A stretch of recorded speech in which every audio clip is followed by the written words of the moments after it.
Hello, everybody. Welcome to the You Are Radically Loved Summit. I think this is not really I wanted to call this like Radically Loved Summit 2.0, but it's really a summit of its own. The You Are Radically Loved Summit is all about my book, You Are Radically Loved, A Healing Journey to Self Love. And I'm really excited about this next few days because we're going to have some incredible speakers. And um, I'm here to talk about chapter one, and I have somebody here to help steer the conversation. Tessa Tovar is here. Thanks, Tessa, for being here to help me navigate chapter one for everybody. Oh, my pleasure. It's such an honor to be with Cat. you and my kitty. This is a Beha. She's here and she's gonna help keep us all really grounded and Great. um, you know, Wonderful. in our parasympathetic nervous system. Perfect. So, the reason why I created the You Are Radically Loved Summit was so that there was a forum for me to be able to showcase all of the takeaways and lessons or the core teachings of what this book has to offer. And I am just beyond excited to be sharing it with the world. And it's such an interesting process, right? To go through the book writing process because for me, since it is a narrative and prescriptive type of book where I'm narrating part of my journey to self discovery, and I'm also giving the reader, which is you, or the listener if you listen to audiobooks, an experience of the book. And yeah, it's been an interesting, a very, very, very interesting experience, very interesting journey. And going into my book and seeing my life written in these pages and seeing that journey from when I first had my spiritual awakening to today, and just seeing the evolution of the process and seeing how many things have changed and seeing how many things haven't changed. I'm excited to just hear from all of our speakers and mentors here how they use the information of this book or what it inspired within them or any sort of, um, you know, burning question that they had within themselves. So I thought it would be a really great idea to have some of my mentors and friends. So I wanted them to come here and discuss some of the things that they enjoyed from the book. So each person, each speaker is assigned a chapter, and essentially they talk about something that they can relate to from the chapter. Maybe it was a takeaway, maybe it reminded them of one of their own personal stories. And the whole idea is to give you here, it actually helps give you at home or wherever you're watching this an experience of the book. And yeah, so that's what we're doing here. So today I'm here to talk about chapter one. And chapter one is called You Are Radically Supported. And in Mm. this chapter, it's the first part of the book. The book is broken up into three parts. Part one is mind, part two is body, and part three is spirit.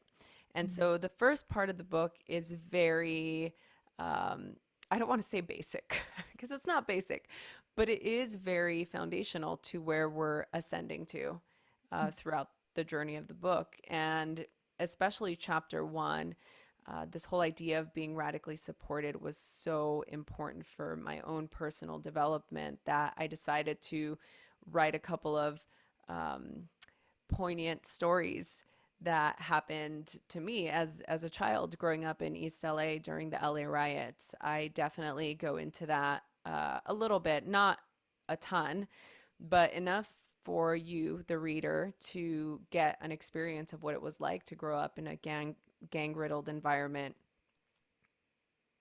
For you, the reader, to have an insight to what it was like for me to grow up in a gang riddled environment or to grow up in a situation where you felt that the odds were stacked against you, especially growing up in a very faith based family where talk about God and faith was prevalent. Meanwhile, seeing what the opposition of that was being okay, I was raised Catholic and I believed that bad things only happened to sinners, but there was so many bad things happening all around me. So there's this cognitive dissonance that happens at a young age. And I definitely talk about how that helped shape who I became later in life and why I was so troubled as a teenager. So I hope that that gives everybody just like an overall arching theme of the chapter, but I'm going to turn it over to Tessa so that I don't ramble because I'll do that. Well, and I I do want to say one thing about the format of this summit because I remember when you told me how we were going to do this and it's genius. I just love that it's each speaker addresses each specific chapter and its theme, and all of them are just like so important and so essential in walking the talk, right, and living this path of self-discovery, self-inquiry, and figuring out how to do that um, in the best way possible. And best is of course relative, right? But without further ado, so my first question is, I chapter one, you are radically supported. I imagine, Rosie, that this took all kinds of support throughout the years. I've heard you say that this book took about 10 years or so to write, like from inception point to completion point. And so I'm wondering what like support for you looked like, whether that be external sources of support or internal sources of support throughout this writing process. Yeah, that's such a great question. And of course, leave it to you to ask the good ones because you know me so well. Aw. It was it was about a 10-year process. And most of us here, or if you're watching this and you've ever had a desire to write the book was being written in my mind. You know, a lot of you've done that. I mean, we begin to create in our mind. We start to write whatever we think we might want to relay to another. And in the beginning, I didn't actually want to write about my personal story. I thought it was uh, not noteworthy. I didn't think that it really mattered. I was more concerned with relaying in depth teachings of yoga and teaching um, Buddhist philosophy and being able to go into these places of understanding paradox and really learning about mindfulness and learning how to apply these different modalities into your life. That was the point. But then I realized that my own personal narrative was part of what fueled the desire for me to want to learn all of these things, to want to incorporate all of these teachings into my waking life. And so I'll revert back to the teachings as my support. I think the biggest support obviously was having somebody like Tori, my partner, having him there just as a cheerleader and as support. But when it came down to writing about some of these things, I mean, I don't sit around and just think about, oh, right, like I've seen somebody get stabbed or I've seen somebody get shot before. I don't sit around and think about that. You know, Mhm. I actually go through my day trying to be as present and as fully immersed in my life as I possibly can. And so going into those old traumas, so to speak, like going into those places, and that's actually where the subheading of the book came in. And that's actually where the subhead to my book came in, A Healing Journey to Self Love, because self love was one of these elusive feelings that I didn't know what it was. I just felt so disembodied in my life. When you go through trauma at such a young age, what happens is you become fully disconnected from your actual body. You go into this survival mechanism. And I talk about how, in order for us to go on the spiritual path and achieve spiritual pursuits, we have to be in a place of security and safety. Because what happens if you're not in a place of security and safety is it makes it really hard for you to focus on being present when there's no food in your fridge, Mhm. or you are in a war-torn country and you're afraid of getting killed. It's really it's sort of like difficult. Um, it's a difficult concept to integrate. Mhm. So I think that I really wanted to make the case that even somebody who grew up in a very traumatic, chaotic environment could still have the creative capacity to make a choice to have a bigger vision. And I'm not saying I had a clear vision of what my life was going to be. I said have the creative capacity Mhm. to have the potential to maybe get to a point where you could leave this environment or actually grow to have a life. Because there, if you grow up in an environment where you don't have the radical support, it's really difficult. I'm not saying you can't do it. It's just really, really difficult for you to get to a state of feeling empowered. And really, like, the book is about spiritual empowerment. The book is about interconnectedness. It's about self-reliance, it's about agency, it's about self-respect, it's about honesty, it's about relationships, it's about really learning how this constant thing of change is this the only thing that we can count on. It's Mhm. about impermanence, it's about dealing with grief, it's about loss, it's about life, really. And so the way that the book was written, and I'll give you guys that are watching this a really like super sneak peek that nobody is going to know that doesn't watch this, is that originally I wanted to write this book as a sort of guide of the subtle body. So the chakra system. So if you don't know what the chakras are, they are subtle wheels of energy that are within us. You can't really see them, but they are felt and they are experienced in yoga. This is part of the subtle energy that we work with in our lives. And without this turning into a journey of the chakras, a workshop, which I would love to do again, and I do have an online course that people can take if they want to do that. It's a quick, like, 1 hour course. But the intention behind the book originally was to do a journey through the chakras and interweave my experience. But instead, what I did is I'm giving the reader the experience of the subtle body through each chapter. You start at Mhm. chapter 1 with feeling the radical support of the root chakra, our ability to feel safe. Mhm. And then we move on to chapter 2, we're talking about creativity. And then we go into chapter 3 and we're talking more about feeling empowered. We're talking about the seed of our personal power, and then so on, right? Mhm. So just a little Easter egg in there for all the people that are, um, I don't want to say fans, for all the people who are like into finding those little Easter eggs. There's a lot of little Easter eggs in this book, and I'm Oh, curious I too. love Like, that.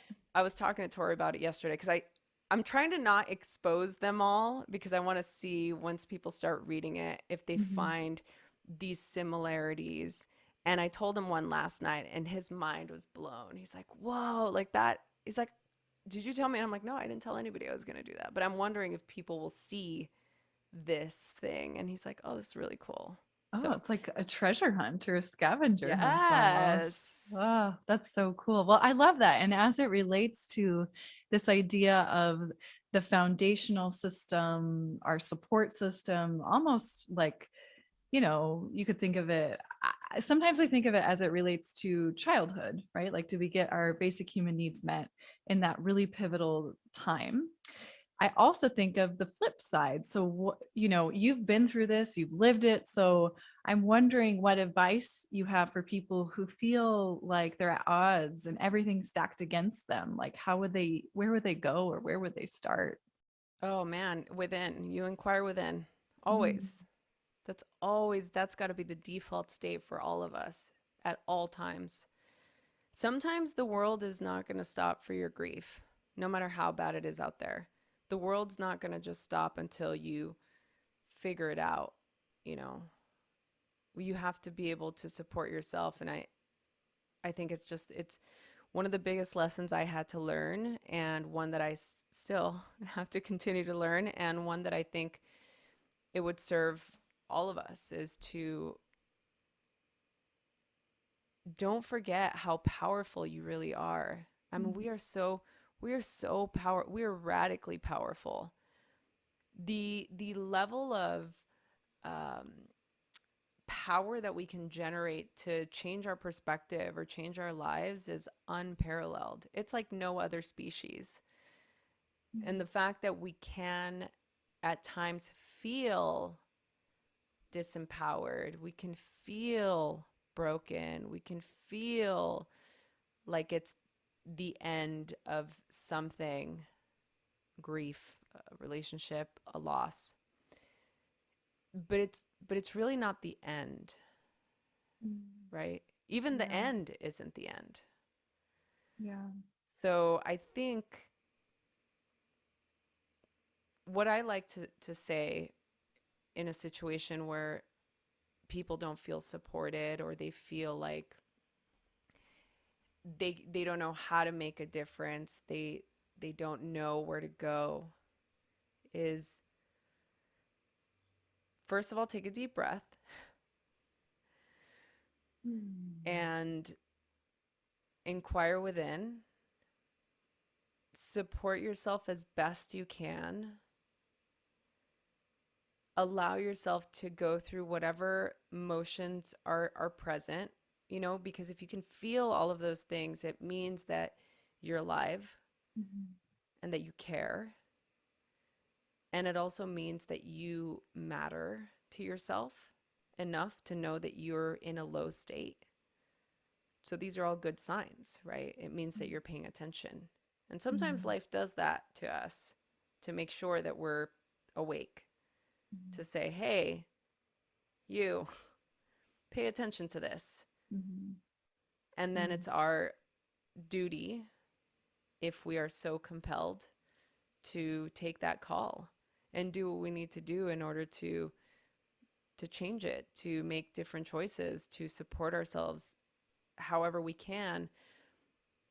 One of the themes that I reference in the book a lot is the fact that we are built to withstand life's changes. We really are. We were built to bend, and even though at times we might feel like we're going to break, most often we don't. And if we mm, do, and if we feel like we don't really, right? There's a part of us that's unbreakable, just like the heart chakra, right? It's yeah. unstruck, Mhm, anahata. So I do believe that at our core we are this unbreakable, at our core, this unbreakable force. mm. So yeah. So beautiful. Do we have time for one more question? I want to be mindful of your time. Okay, sure, that's fine. Go ahead, you can ask. Well, since I have the author herself here, as you're talking about, this idea of moving through something that's so utterly challenging and almost feels like it's going to break you, maybe it doesn't, maybe it feels like it actually does. In the book, I think you talk about times of, even within like the eye of the storm, finding moments of contentment and happiness even within that, and it almost seems like a dichotomy. And I know what you're talking about because I've experienced it myself, but I'm wondering how is this possible, do you think? How do we reconcile these things that seem so disparate? When you're saying when we're in a state of experiencing both. Yeah, the intense sorrow and sadness, or the intense pain and difficulty, and also maybe simultaneously that feeling of even contentment. Maybe happiness isn't the right word, but almost like, okay, there's a purpose to this, there's some contentment with it. Yeah. Well, it's the integration between the mind and the soul. Mhm. Because the mind is what is frenetic. The mind is what's the storm. The mind is what's making the chaos or sifting through a situation or an obstacle of some sort. But that unwavering, grounding, all consuming essence that is you is non localized. And so I Mm. think that that is sort of, I think that's where the integration begins to happen. And I think that is where this talk about mind, body, spirit connection comes in, because I think that it's life is a paradox. I can Mm. be I can be both happy and sad. I can be both um, enthusiastic and apathetic. I can be both. We can be both. And and I think there are certain things that we just will never know for sure, right?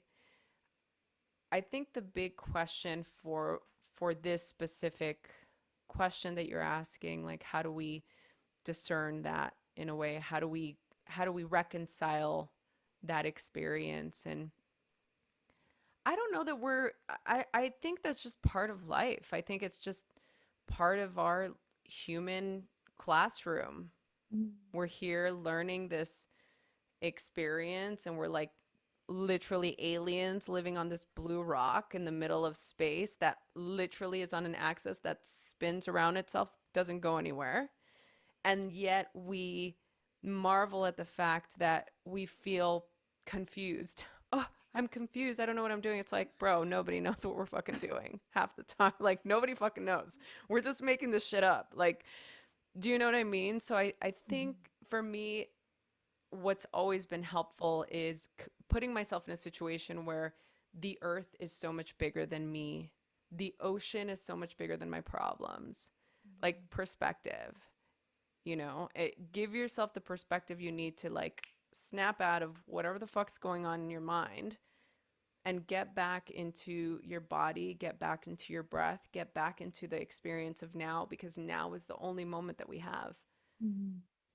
Yeah.